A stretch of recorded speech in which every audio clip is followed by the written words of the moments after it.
दोस्तों, एक ट्वीट ने बिहार की राजनीति में हलचल मचा दी। ट्वीट था B for bidi, B for Bihari. सुनने में मजाक लगे, लेकिन इसका असर इतना बड़ा हुआ कि नेताओं से लेकर आम जनता तक सब भड़क गए।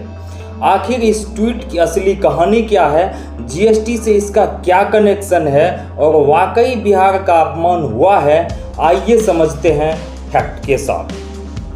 शुरुआत होती है जीएसटी यानी गुड्स एंड सर्विसेज टैक्स। 2025 में सरकार ने टैक्स स्लैब बदल दिए। अब 5% और 18% बेसिक स्लैब हैं और लग्जरी व सिन गुड्स के लिए 40% टैक्स रखा गया है। बीड़ी पर टैक्स पहले 28% था, जिसे घटाकर 18% कर दिया गया है, लेकिन सिगरेट और दूसरी तंबाकू प्रोडक्ट्स पर टैक्स बढ़ाकर 40% कर दिया गया है।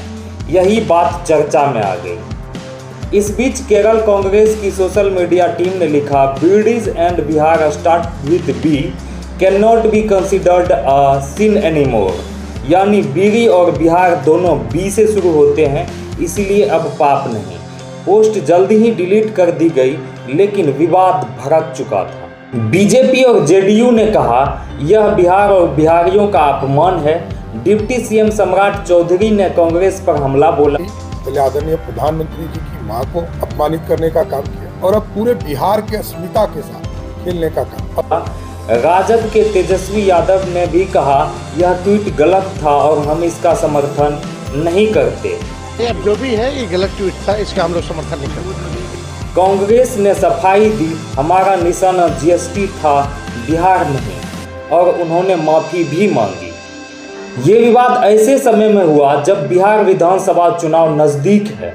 ऐसे में कोई भी टिप्पणी जो बिहार का अपमान दिखे तुरंत चुनावी हथियार बन जाते हैं। यही वजह कि एक छोटा सा ट्वीट इतना बड़ा मुद्दा बन गया। अब सवाल ये उठता है, क्या सचमुच बीड़ी सिन नहीं मानी जाएगी?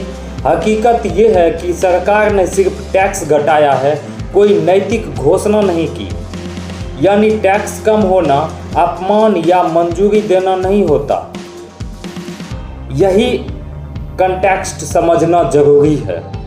तो दोस्तों, बीड़ी विवाद हमें सिखाता है कि सोशल मीडिया पर कही गई एक लाइन भी राजनीति का बड़ा मुद्दा बन सकती है।